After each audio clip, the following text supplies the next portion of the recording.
Hi all അസ്സാം വലൈക്കും welcome back. ഇന്ന് നമുക്ക് അരി കുതിർക്കേണ്ട അരി അരയ്ക്കേണ്ട വീട്ടിലുള്ള അരിപ്പൊടി കൊണ്ട് വളരെ എളുപ്പത്തിൽ നല്ല സോഫ്റ്റായ വെള്ളയപ്പം തയ്യാറാക്കിയാലോ. മാവ് തയ്യാറാക്കാനും വളരെ എളുപ്പമാണ്. സാധാരണ വെള്ളയപ്പം പോലെ തന്നെ നല്ല സോഫ്റ്റും നടുവിൽ നല്ല കട്ടിയുമുള്ള അടിപൊളി വെള്ളയപ്പം കിട്ടും. ബ്രേക്ക്ഫാസ്റ്റിനോ ഡിന്നറിനോ വളരെ പെട്ടെന്ന് തയ്യാറാക്കാൻ പറ്റുന്ന ഒരു റെസിപ്പിയാണിത്. എങ്കിൽ എങ്ങനെയാണ് ഈ സോഫ്റ്റ് വെള്ളയപ്പം തയ്യാറാക്കുന്നതെന്ന് നോക്കാം. ആദ്യം തന്നെ ഒരു പാത്രം എടുത്തിട്ട് 250 ml കപ്പിന് 2 കപ്പ് അരിപ്പൊടിയാണ് ചേർത്തി കൊടുക്കുന്നത്. ഞാനിവിടെ ചേർത്തി കൊടുക്കുന്ന പാക്കറ്റിൽ കിട്ടുന്ന റെഡി അരിപ്പൊടിയാണ്. നിങ്ങൾ വീട്ടിൽ പച്ചരി പൊടിച്ച് ഉണ്ടാക്കിയ അരിപ്പൊടിയും ഉപയോഗിക്കാം. അതേ സെയിം കപ്പിൽ തന്നെ 1 കപ്പ് ചോറും ചേർത്തി കൊടുക്കാം. നമ്മൾ വീട്ടിൽ സാധാരണ കഴിക്കുന്ന ഏത് ചോറായാലും ഇതിനെ എടുക്കാം. സെയിം കളവിൽ തന്നെ 3/4 കപ്പോളം തേങ്ങ ചിരുകിയതും 1 ടീസ്പൂണോളം പഞ്ചസാരയും 1/2 ടീസ്പൂണോളം ഈസ്റ്റും ചേർത്തി കൊടുക്കാം. ഇനി 2 കപ്പ് അരിപ്പൊടി ചേർത്തത് കാരണം നമ്മൾ 1 കപ്പ് ആദ്യം ഒഴിച്ചു കൊടുക്കാം. പിന്നെ ഒരു 3/4 കപ്പോളം വീണ്ടും വെള്ളം ഒഴിച്ചു കൊടുത്തിട്ട് നന്നായിട്ടൊന്ന് മിക്സ് ആക്കി എടുക്കാം. മാവ് കട്ട കെട്ടാതെ നല്ല സ്മൂത്തായി കലക്കിയെടുക്കണം. ഇതിലോട്ട് 1/4 കപ്പോളം വീണ്ടും വെള്ളം ഒഴിച്ചെടുക്കുന്നുണ്ട്. അങ്ങനെ 2 കപ്പോളം വെള്ളം ഞാനിവിടെ ഒഴിച്ചെടുക്കുന്നുണ്ട്. പിന്നെ ഓരോരുത്തരുടെ പൊടിക്കനുസരിച്ചിട്ട് വെള്ളത്തിൻ്റെ അളവ് കൂട്ടിയിട്ടും കുറഞ്ഞിട്ടൊക്കെ ഇരിക്കും. അപ്പോൾ നിങ്ങൾ അതിനനുസരിച്ചിട്ട് വെള്ളം ഒഴിച്ചു കൊടുത്തിട്ട് നന്നായിട്ടൊന്ന് മിക്സ് ആക്കി എടുക്കാം. ശേഷം നമുക്ക് ഈ മാവ് മിക്സിയുടെ ജാറിലോട്ട് ചേർത്തി കൊടുക്കാം.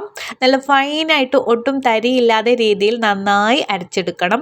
എന്നാലേ നമ്മുടെ വെള്ളയപ്പത്തിൻ്റെ മാവ് നല്ല സോഫ്റ്റായിട്ട് കിട്ടത്തുള്ളൂ. ഞാനിവിടെ 2 തവണയായിട്ട് അരച്ചെടുത്തിട്ടുണ്ട്. ഇനി നല്ല ഫൈനായിട്ട് അരച്ചെടുത്തിരിക്കുന്ന ഈ മാവ് ഒരു കുഴിയുള്ള പാത്രത്തിലേക്ക് ഒഴിച്ചു കൊടുക്കാം. മാവ് പൊങ്ങി വരുമ്പോൾ പുറത്തേക്ക് പോകാതെ ഇരിക്കാൻ കുറച്ച് കുഴിയുള്ള പാത്രം തന്നെ ഉപയോഗിക്കുന്നതാണ് നല്ലത്. അതുപോലെ തന്നെ മിക്സിയുടെ ജാറിൽ കുറച്ചും കൂടി വെള്ളം ഒഴിച്ചു കൊടുത്തിട്ട് നന്നായിട്ടൊന്ന് നമുക്ക് മിക്സ് ആക്കിയിട്ട് ഇതിലോട്ട് ഒഴിച്ചു കൊടുക്കാം. മാവ് അരച്ചെടുക്കുമ്പോൾ അധികം കട്ടിയുമാകരുത്, അതുപോലെ തന്നെ ഒരുപാട് ലൂസും ആകരുത്. ദോശമാവിനേക്കാൾ അല്പം ലൂസായി എന്നാൽ വെള്ളം പോലെ ഒഴുകി പോകാത്ത ഒരു മീഡിയം കൺസിസ്റ്റൻസിയിൽ നല്ല ഫൈനായിട്ട് അരച്ചെടുക്കണം കേട്ടോ. മൂടി വെക്കുമ്പോൾ എപ്പോഴും നമ്മൾ കുറച്ച് സ്പേസ് കൊടുത്തിട്ട് വേണം മൂടി വെക്കാൻ. ഏകദേശം 5 മുതൽ 6 മണിക്കൂർ വരെ മാവ് നല്ല പോലെ പൊങ്ങാൻ വെക്കാം. മാവ് നന്നായി പൊങ്ങി വന്നാൽ പിന്നെ നമുക്ക് ചുട്ടെടുക്കാം കേട്ടോ. അപ്പോൾ ഒരു 5-6 മണിക്കൂർ കഴിഞ്ഞ ശേഷം ഇതാ നമ്മുടെ മാവൊക്കെ നന്നായിട്ട് ഇതാ പൊങ്ങി വന്നിട്ടുണ്ട്, നിങ്ങൾക്ക് കാണുന്നുണ്ടല്ലോ. അതുപോലെ തന്നെ ഞാൻ ഏകദേശം കുറച്ച് ടൈം കഴിഞ്ഞപ്പോൾ താഴത്തെ ഒരു പാത്രം വെച്ചിരുന്നു കേട്ടോ. എന്ന് വെച്ചാൽ മാവ് പുറത്തേക്ക് പോകുന്ന എനിക്കൊരു ഡൗട്ട് കാരണം ഞാൻ ഇങ്ങനെ പാത്രം വെച്ചിരുന്നു. അപ്പോൾ നിങ്ങളും നമ്മൾ അധികം കുഴിയില്ലാത്ത പാത്രമായിരിക്കുമ്പോൾ താഴത്ത് ഇതുപോലെ ഒരു പാത്രം വെക്കുന്നത് നല്ലതാണ്. എന്നാൽ നമ്മുടെ മാവൊന്നും വേസ്റ്റ് ആവില്ല. നമുക്ക് അത് ഇതിലോട്ട് തന്നെ ഒഴിച്ചു കൊടുത്ത് നന്നായിട്ടൊന്ന് മിക്സ് ആക്കി കൊടുക്കാം. അപ്പോൾ ഈ ടൈമിൽ നമുക്ക് ആവശ്യത്തിന് ഉപ്പും കൂടി ചേർത്തി കൊടുത്ത് മിക്സ് ആക്കി എടുക്കാം കേട്ടോ. ഇനി വേണമെങ്കിൽ ഒരു അരമണിക്കൂറോളം നമുക്കൊന്നുകൂടി മൂടി വെക്കാം. അതിന് ശേഷം ചുട്ടെടുക്കാവുന്നതേ ഉള്ളൂ. കണ്ടോ, നല്ല പെർഫെക്റ്റ് ആയിട്ട് നമ്മുടെ മാവ് കണ്ടോ, കാണുന്നത് തന്നെ നിങ്ങൾക്ക് മനസ്സിലാകുന്നുണ്ടല്ലോ. ഇനി അപ്പം ചൂടാൻ വേണ്ടി അപ്പച്ചട്ടി നല്ലപോലെ ചൂടാക്കി എടുക്കാം. ശേഷം അതിലേക്ക് ഏകദേശം 1.5 തവി ഒഴിച്ചു കൊടുക്കാം കേട്ടോ. മാവ് ഒഴിച്ച ഉടനെ അപ്പച്ചട്ടി പതുക്കെ കൈകൊണ്ട് ചുറ്റിച്ച് കൊടുക്കണം.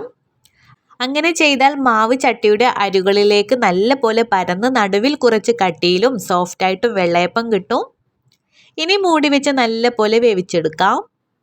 ഇതുപോലെ തന്നെ ബാക്കിയുള്ള മാവ് കൂടി ഓരോന്നായി അപ്പച്ചട്ടിയിലേക്ക് ഒഴിച്ച് ചുറ്റിച്ച് മൂടി വെച്ച് ചുറ്റെടുക്കാം. എല്ലാം ഇതേ രീതിയിൽ തയ്യാറാക്കിയാൽ നല്ല സോഫ്റ്റും നടുവിൽ നല്ല കട്ടിയുമുള്ള അടിപൊളി വെള്ളയപ്പം റെഡി. വളരെ എളുപ്പത്തിൽ തയ്യാറാക്കാവുന്ന ഈ സോഫ്റ്റ് വെള്ളയപ്പം കുട്ടികൾക്കും വളരെ ഇഷ്ടമാകും. രാത്രി ഡിന്നറിനും ബ്രേക്ക്ഫാസ്റ്റിനും ഇതൊരു സൂപ്പർ ഓപ്ഷനാണ്. അധികം കറികളൊന്നും വേണമെന്നില്ല. ഒരു നല്ല ചമ്മന്തിയോ ഇഷ്ടമുള്ള ഏതെങ്കിലും കറിയോ ഉണ്ടെങ്കിൽ മതി. അതുകൊണ്ട് ഞാൻ ഇതുപോലെ 2-3 അപ്പം കൂടി ചുട്ടെടുക്കുകയാണ്. നിങ്ങൾക്കും ഒരിക്കൽ ഈ രീതിയിൽ തയ്യാറാക്കി നോക്കണേ.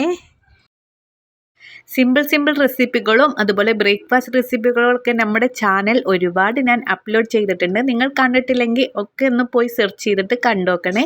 എന്നിട്ട് നിങ്ങളുടെ ഫീഡ്ബാക്ക് അറിയിക്കാൻ മറക്കരുത്. നോക്കൂ, നമ്മുടെ വെള്ളയപ്പം റെഡി ആയിട്ടുണ്ട്. നല്ല വെളുത്ത നിറത്തിൽ കാണാൻ തന്നെ എന്ത് അടിപൊളിയാണല്ലേ. നടുവിൽ നല്ല സോഫ്റ്റായിട്ടും നൈസായിട്ടും അകത്ത് നിറയെ ചെറിയ ഹോളുകളായിട്ടും നല്ല സ്പോഞ്ചി വെള്ളയപ്പം ശരിക്കും കൈകൊണ്ട് പൊട്ടിക്കുമ്പോൾ തന്നെ ഇതിൻ്റെ സോഫ്റ്റ്നെസ് കാണാം. അരിപ്പൊടി കൊണ്ട് ഇത്രയും എളുപ്പത്തിൽ ഇതുപോലൊരു പെർഫെക്റ്റ് വെള്ളയപ്പം തയ്യാറാക്കാം. നിങ്ങൾ തീർച്ചയായും ഈ രീതിയിൽ ഒരിക്കൽ ഉണ്ടാക്കി നോക്കണേ. ഈ റെസിപ്പി ഇഷ്ടമായെങ്കിൽ വീഡിയോ ലൈക്ക് ചെയ്യാനും നിങ്ങളുടെ കൂട്ടുകാർക്കും കുടുംബങ്ങൾക്കും ഷെയർ ചെയ്യാനും മറക്കല്ലേ. ഇതുപോലെയുള്ള രുചികരമായ റെസിപ്പികളുമായി ഇനിയും വരും വീഡിയോകളിൽ കാണാം. നമ്മുടെ ചാനൽ ഇതുവരെ സബ്സ്ക്രൈബ് ചെയ്തിട്ടില്ലെങ്കിൽ ഇപ്പോൾ തന്നെ സബ്സ്ക്രൈബ് ചെയ്ത് ബെല്ലൈക്കൺ കൂടി ഓൺ ചെയ്യണേ. ഇൻഷാ അല്ലാഹ് വീണ്ടും കാണാം. അതുവരെയ്ക്കും ഓക്കെ ബൈ. Thank you.